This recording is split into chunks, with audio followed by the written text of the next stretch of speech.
Bonjour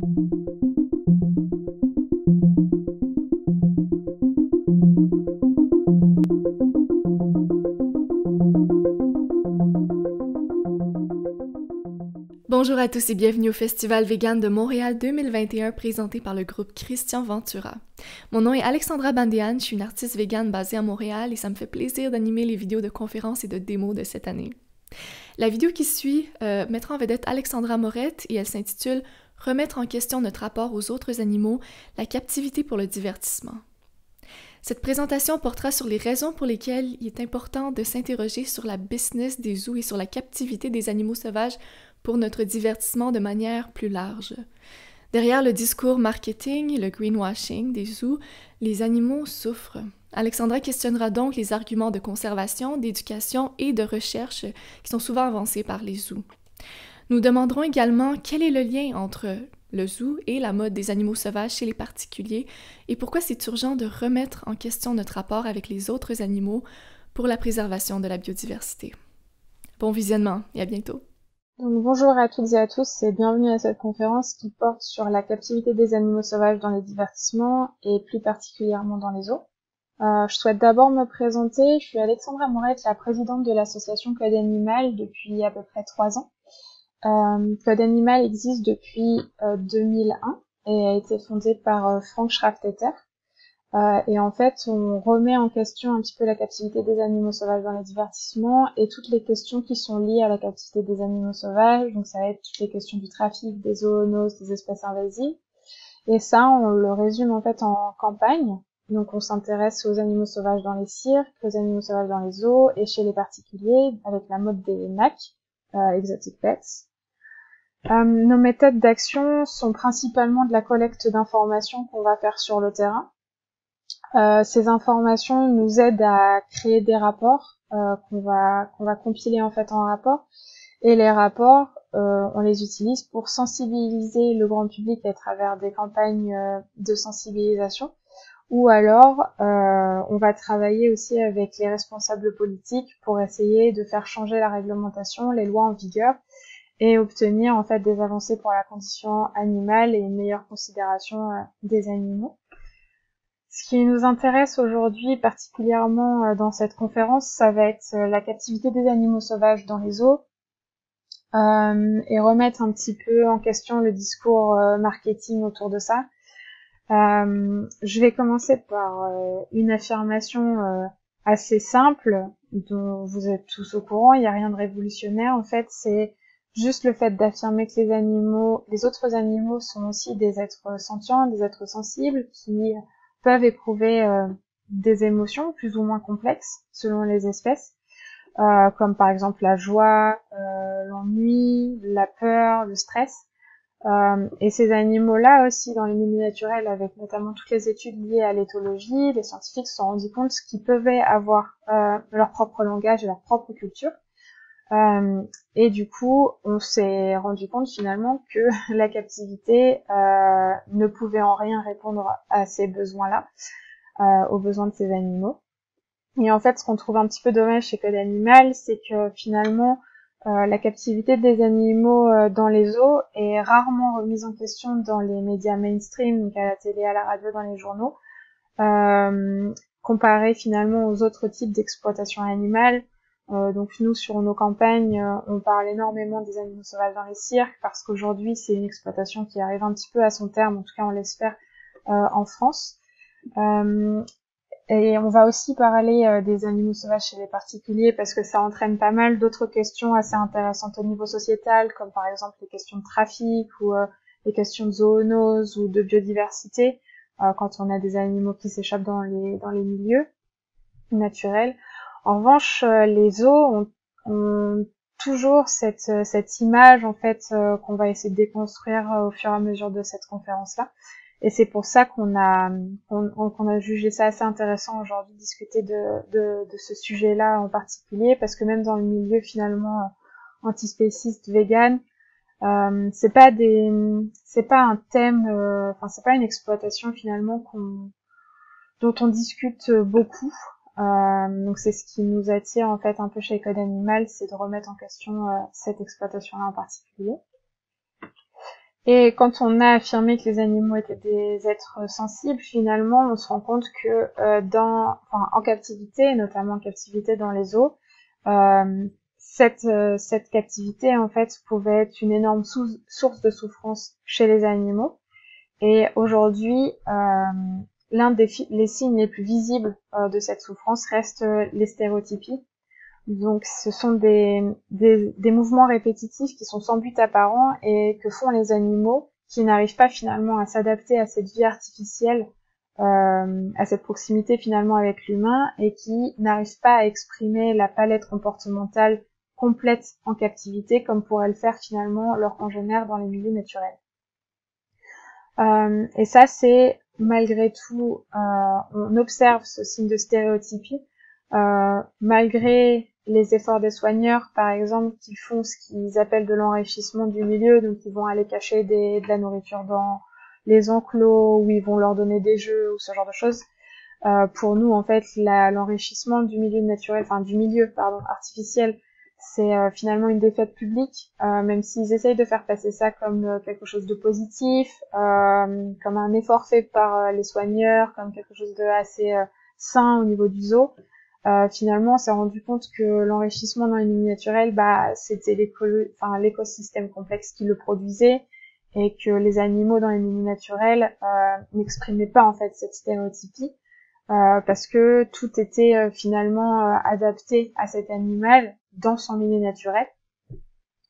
Donc voilà, ça paraît assez logique de dire, mais c'est toujours bien de le répéter, que les cages ne pourront jamais finalement ressembler au milieu naturel pour ces animaux-là, et que malgré tout, les humains ne pourront jamais reproduire finalement la complexité des écosystèmes dont on ne connaît pas tout. Et voilà, après le fait en France, on a pas mal de dômes en fait équatoriaux, ce qu'ils appellent, donc c'est recréer finalement un morceau de la forêt équatoriale sous vide. Donc ça, ils disent que voilà, on est à peu près aux mêmes températures, au même niveau d'humidité, ce genre de choses dans ces dômes-là, mais pour nous c'est simplement de l'hubris, c'est l'ego humain qui veut recréer un milieu dont il connaît finalement que très peu de choses, parce qu'aujourd'hui on découvre de plus en plus de choses dans les milieux naturels. Donc voilà, on se demande finalement aujourd'hui si si c'est pas, enfin voilà, c'est toute cette manière de penser à remettre en question, plus large que la captivité des animaux sauvages. Et ça, on va en reparler un petit peu après quand on abordera la 6e extinction de masse. Donc voilà, aujourd'hui, vous pouvez vous-même voir des signes de stéréotypie chez les animaux en captivité si vous allez dans les zoos. Par exemple, ça va être les fauves qui font les 100 pas, ça va être l'éléphant qui se balade de gauche à droite, ou ça va être les oiseaux qui s'arrachent les plumes. Donc ça, c'est réellement, et c'est scientifiquement établi, que c'est un signe de mal-être si ça occupe un certain pourcentage du temps quotidien de l'animal. Et ça, en fait, voilà, c'est sous les yeux des visiteurs, et souvent on le voit quand nous on va faire nos enquêtes de terrain, on entend des remarques des visiteurs en disant « Ah, regarde, le fauve, il fait les 100 pas dans sa cage, il s'ennuie. » Donc voilà. Ça, en fait, c'est une réalité qui existe, et aujourd'hui, on a tout un discours marketing des zoos qui permettent, en fait, aux visiteurs de passer un petit peu ça sous silence dans leur tête et de pas éprouver une certaine culpabilité et de pas vraiment pousser leur réflexion jusqu'au bout de la captivité des animaux sauvages dans les zoos. Mais encore faut-il s'attarder un petit peu devant la cage, parce qu'aujourd'hui on s'est rendu compte au travers de nos enquêtes que les gens passaient entre 1 et 2 minutes, même pas, franchement souvent c'est moins d'1 minute devant les cages, lisaient très très rarement, vous savez, les panneaux pédagogiques où vous avez toutes les informations, enfin pas toutes, parce que bizarrement la taille du territoire n'est jamais mentionnée sur ces panneaux-là. Donc certaines informations sur l'espèce que vous retrouvez sur ces panneaux-là. Donc au final, on a très peu de gens qui s'arrêtent lire ces panneaux-là, et on entend souvent des termes génériques pour appeler ou pour nommer ces animaux. Par exemple, vous allez avoir le terme de singe devant les lémuriens, devant les gorilles, ce genre de choses. Donc toutes les espèces sont finalement nommées sous un terme générique et on va pas vraiment aller faire l'effort d'aller se renseigner un peu plus sur l'animal qu'on a sous les yeux. Si on peut vraiment parler de pédagogie en fait quand on a un animal sous les yeux, parce que les zoos nous le tournent comme un représentant de leur espèce. Mais jamais vraiment en individu. On connaît pas l'individu, la personnalité de l'animal qu'on a sous les yeux, mais ça va être simplement, il va être objectivé comme représentant de son espèce, enfin en tout cas de l'idée qu'on se fait de son espèce dans les milieux naturels. On a finalement, ces discours-là sont assez simplistes parce que vous allez voir sur le panneau ou quand un soigneur fait son discours, là, quand il fait son nourrissage, des informations qui sont très simplistes, qui vont finalement de la taille du territoire potentiellement quand on a cette information-là, à le régime alimentaire de l'animal, quelques informations sur la biologie de l'animal. Mais bon, toutes ces informations-là, vous pouvez les retrouver allègrement sur Wikipédia, et vous n'avez pas besoin finalement d'aller dans un zoo pour apprendre ces informations-là.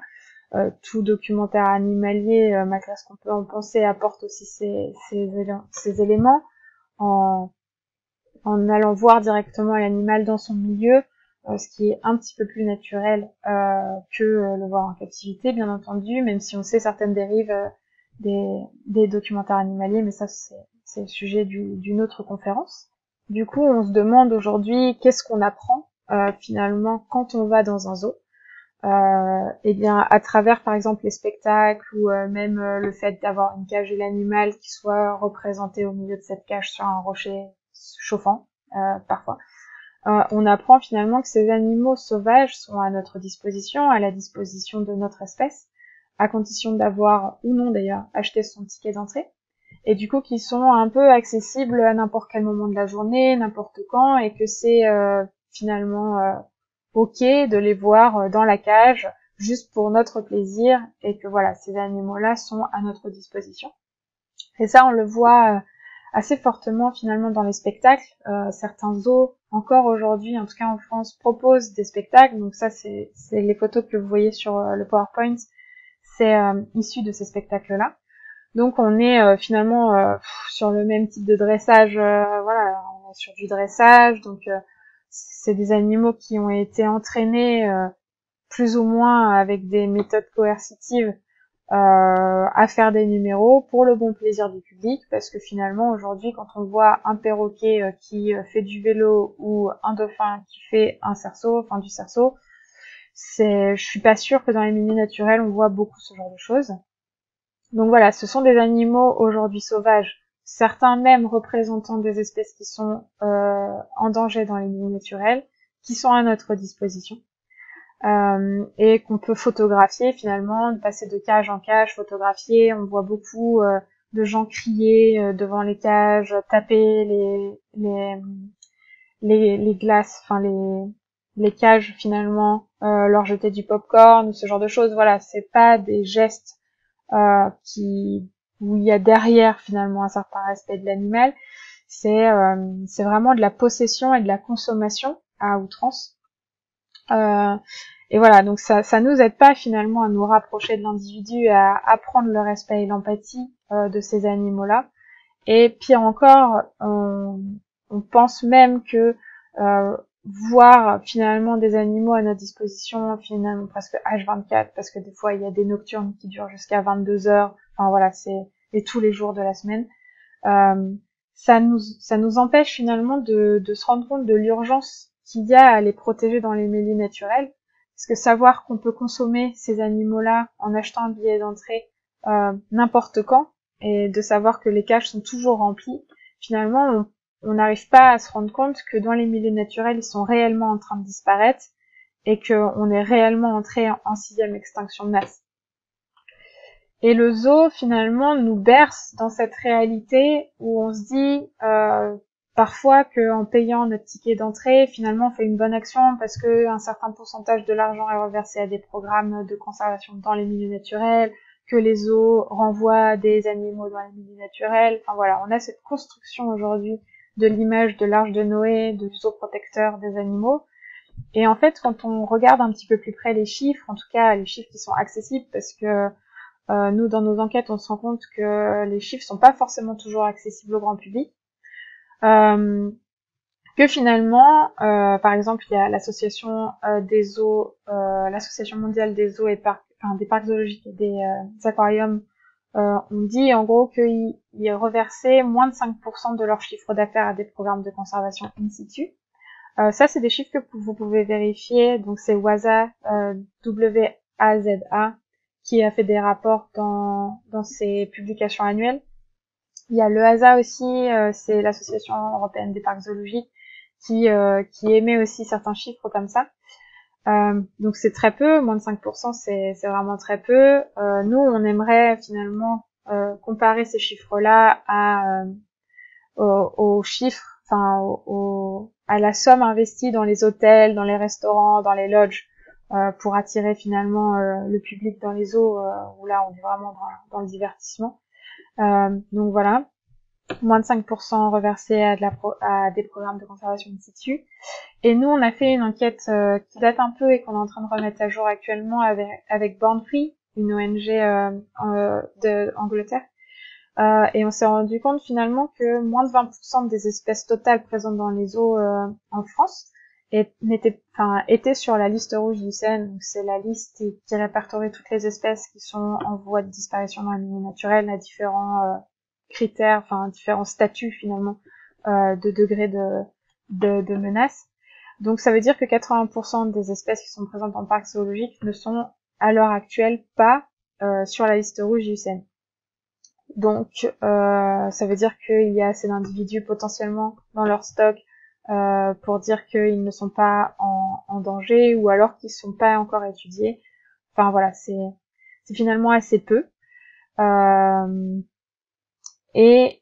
Voilà, on s'est rendu compte aussi à travers de nos enquêtes que les zoos focalisaient finalement, ils focalisent leur stock, en fait, ce qu'ils appellent leur collection, sur des espèces qui sont dites charismatiques. Donc ça va être les gros mammifères, comme les girafes, les rhinocéros, les serpents, les éléphants, les tigres, ce genre de choses. Et très peu sur finalement les classes d'espèces, enfin les classes d'animaux qui sont le plus en danger dans les milieux naturels. Donc là, ça va être les amphibiens et les reptiles, qui sont sous-représentés dans les parcs zoologiques, mais surreprésentés finalement dans la liste rouge IUCN, où on parle de 41% des espèces qui sont menacées d'extinction sont des amphibiens, comparé à, on est à 26-30% des mammifères. Donc c'est finalement assez peu. Et les reptiles, ils souffrent, ils n'ont pas ce capital sympathie, ce capital charismatique, donc ils sont beaucoup moins mis en avant dans les parcs zoologiques. Ces discours liés à la conservation et à l'éducation dans les zoos, ça date d'il y a très peu de temps. Finalement, on est dans l'émergence dans les années 1970-1980, quand le public a commencé à remettre en cause la captivité pour le divertissement. Avant ça, les zoos étaient l'un des premiers pilleurs, je dirais, du milieu naturel, où on a Karl Hagenbeck, qui était allemand à l'époque, au 19e, 20e siècle, et qui était l'un des marchands d'animaux sauvages les plus célèbres et les plus influents en Europe. Et c'est lui qui est à l'origine de la conception des zoos modernes, où il fallait finalement enlever les barreaux de cage et avoir une proximité, à l'œil humain en tout cas, plus agréable avec les animaux sauvages, où on pouvait finalement dominer les animaux sauvages, enfin l'humain pouvait dominer les animaux sauvages, et on était finalement dans cette époque-là dans une dynamique où dès qu'un animal dans une cage mourait, on pouvait tout de suite le remplacer par un nouveau capturé dans le milieu naturel. Karl Hagenbeck a aussi beaucoup travaillé pour remplir les cages des cirques. Ça a été aussi l'un des premiers à mettre en place les zoos humains. Donc voilà. Nous, on n'oublie pas justement, et les historiens n'oublient cette histoire des parcs zoologiques qui est souvent mis en silence par les parcs zoologiques et qui préfèrent finalement se focaliser sur cette image de la conservation et du protecteur de la nature. Karl Lagerberg et le fait que les animaux sauvages puissent être capturés dans les milieux naturels, ça a fonctionné jusque dans les années 1970 à peu près, où à cette époque-là, on s'est rendu compte finalement que les animaux sauvages, c'était pas une ressource mercantile infinie dans le milieu naturel, et on a commencé à mettre en place des conventions plus contraignantes pour la capture des animaux sauvages dans le milieu naturel, histoire de lisser le flux ou lisser le stock sur de plus grandes années. Donc c'est là où la CITES rentre en jeu. C'est la Convention de Washington, qui protège un petit peu les animaux, certaines espèces selon les annexes du commerce international. Et à partir de ce moment-là, finalement, les zoos ont débuté des programmes d'élevage des animaux en captivité pour continuer à avoir un flux pour remplir les cages. En 2014, il y a eu une prise de parole de l'un des responsables de l'EASA, donc l'Association européenne des zoos, qui disait finalement qu'entre 3000 et 5000 animaux et individus étaient euthanasiés, abattus, dans les zoos tous les ans. Ça a été mis en lumière avec, je ne sais pas si vous vous rappelez, mais c'était l'abattage de la girafe, du bébé girafe Marius, qui a été aussi disséqué en public au Danemark en 2014. Et ça a ouvert finalement un peu les flots, si je puis dire, sur tout ce qui est abattage de convenance ou euthanasie de confort, où en fait on va tuer des animaux qui sont parfaitement en pleine forme pour des questions de place dans les enclos. Donc on va avoir une espèce qui est beaucoup trop représentée par rapport à la place qu'il y a en parc zoologique, sachant finalement, et ça c'est important, que le fait qu'une espèce se reproduise en captivité n'est pas forcément un marqueur de bien-être animal, bien au contraire, il y a certaines espèces comme les fauves qui peuvent se reproduire, et ça c'est un signe de mal-être. Pareil pour certaines espèces de singes. Donc voilà, on a aussi ces chiffres-là, je pense qu'ils parlent d'eux-mêmes. Il y a aussi certaines espèces qui peuvent être victimes d'un trafic faunique, directement ou indirectement. Par exemple, assez récemment, je crois que c'est début 2021, il y a une étude qui est sortie qui disait que les faux varans, donc c'est une certaine espèce de reptiles protégés en Indonésie, en Malaisie, qui donc s'ils sont protégés strictement, ça veut dire qu'ils peuvent pas être expédiés sauf pour la recherche. Donc ça aussi, ça va être un moteur en fait pour alimenter les os parfois. Donc ce type, par exemple, d'espèces se retrouve dans les parcs zoologiques en Europe, alors qu'ils les autorités, en tout cas locales, n'ont pas établi de quotas ou de documents pour l'expédition de ces espèces-là. Donc ça, c'est vraiment intéressant comme étude, toujours sur les lézards qui ne sont pas forcément protégés par la CITES au niveau international. Certains parcs zoologiques peuvent également faire transiter leurs animaux par des fermes d'élevage, où là on sait, ça c'est l'ONG Trafic qui le montre très bien dans ses rapports, où il y a très peu de réglementation autour de ces fermes d'élevage.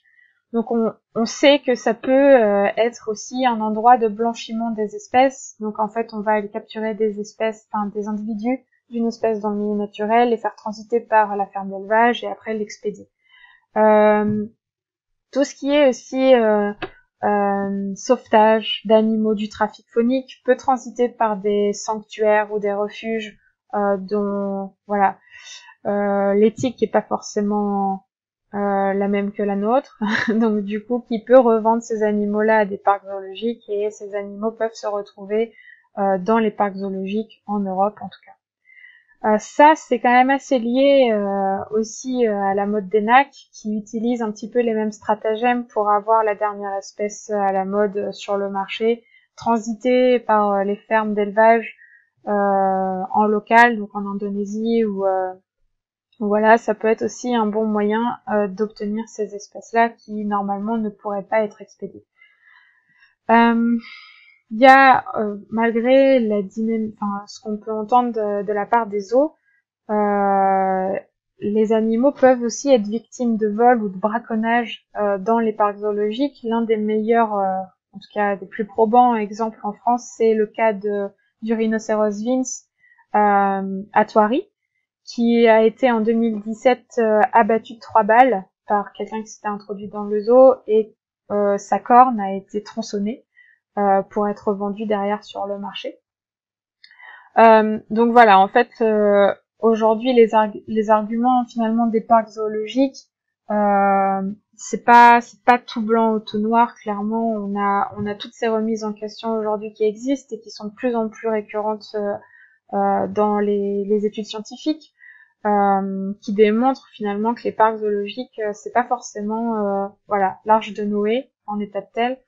Et ça, finalement, c'est ce qu'on reproche dans les médias, notamment, c'est pas forcément remettre en question ces images-là, ce greenwashing et ces discours ambiants marketing des parcs zoologiques qui servent pour nous uniquement, finalement, à enlever la culpabilité des visiteurs qui se rendent dans les parcs zoologiques, qui pensent faire une bonne action, qui pensent pouvoir protéger des animaux à travers les parcs zoologiques, et qui finalement, sont toujours achètent toujours un billet pour voir des animaux en cage. Les discours ambiants autour de la consommation nous poussent toujours plus à aimer les choses exotiques, les choses sauvages, quitte à minimiser finalement la souffrance des animaux. Par exemple, aujourd'hui, une autre manière de concevoir les choses et de connaître la faune qui nous entoure, la faune sauvage qui nous entoure, c'est de se retourner vers notre faune locale. Parce que sans minimiser la disparition des animaux exotiques en Afrique, en Asie, ou voilà, il faut se rendre compte aussi que notre faune locale disparaît tout aussi fortement. En France métropolitaine, par exemple, il y a 14% des mammifères qui disparaissent, 24% des reptiles, 23% des amphibiens. Enfin voilà, les chiffres sont là aussi. On est vraiment en 6e extinction de masse. Et plutôt que de faire des musées du vivant comme le font aujourd'hui les zoos, il nous semble plus pertinent finalement de conserver les espaces naturels dans lesquels vivent ces animaux, plutôt que de d'enfermer un individu dans des cages pour simplement le divertissement des humains. Parce qu'il faut savoir que les individus qui sont encagés pour le public ne pourront pratiquement jamais être réintroduits dans les milieux naturels. Sans les milieux naturels, il n'y aura jamais de réintroduction. L'une des causes principales de la 6e extinction de masse, comme je le disais, c'est l'activité humaine, c'est la pression que notre espèce fait porter sur les écosystèmes. Et sans profonde remise en question de nos modes de vie et de nos manières de concevoir finalement notre place dans ces écosystèmes, on finira par se détruire à notre tour. Ça, je pense que c'est pas non plus une surprise. Donc nous, on pense que les valeurs autour de l'empathie, du respect des autres individus, nous semblent aujourd'hui essentielles si on veut finalement faire avancer ce qu'on appelle le monde d'après Covid, disons, et apprendre à observer et à respecter les autres individus dans leur milieu naturel, sans les posséder, sans vouloir les voir forcément, sans vouloir les consommer, et les laisser simplement vivre dans leur milieu naturel et respecter le fait que ce soit aussi leur environnement, leur habitat. C'est aujourd'hui des messages que notre association souhaite diffuser. Et c'est cette remise en question finalement de la captivité pour les animaux sauvages commence à porter ses fruits en France, grâce à notre travail, au soutien des bénévoles et à notre collaboration avec d'autres ONG. Rien que l'année dernière, par exemple, on a réussi à faire fermer 2 zoos en France et à replacer les animaux. Et on est en train de travailler en fait sur une alternative à la captivité dans les zoos via, par exemple, la mise en place de sanctuaires, de refuges qui sont beaucoup plus focalisés sur l'individu animal en tant que tel, avec un message qui est plus, je dirais, antispéciste que dans les zoos.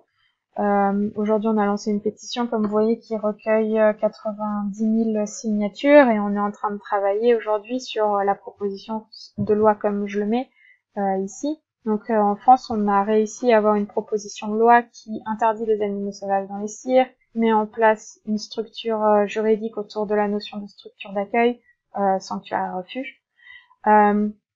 Interdit les delphinariums, enfin voilà, toutes des avancées aujourd'hui pour les animaux sauvages en captivité. Donc là, il nous reste encore pas mal de travail parce qu'il faut encore qu'on fasse adopter cette proposition de loi au Sénat et de nouveau à l'Assemblée nationale et que ce soit ratifié pour devenir une loi. Mais on a quand même bon espoir que tout ça arrive. Et nous, on travaille aussi sur voilà la remise en question des animaux sauvages dans le divertissement et et puis une sensibilisation grand public sur ces questions-là qui portent quand même pas mal ses fruits aujourd'hui et qui va aller de mieux en mieux, en tout cas avec toutes les questions environnementales liées au Covid qui existent aujourd'hui. Voilà, donc je pense que mon temps est atteint aujourd'hui. Donc je tiens à vous remercier de votre attention et hop, je me tiens à votre disposition et toute l'équipe se tient à votre disposition si vous avez des questions sur nos campagnes via notre adresse mail ou nos réseaux sociaux. Voilà, merci beaucoup.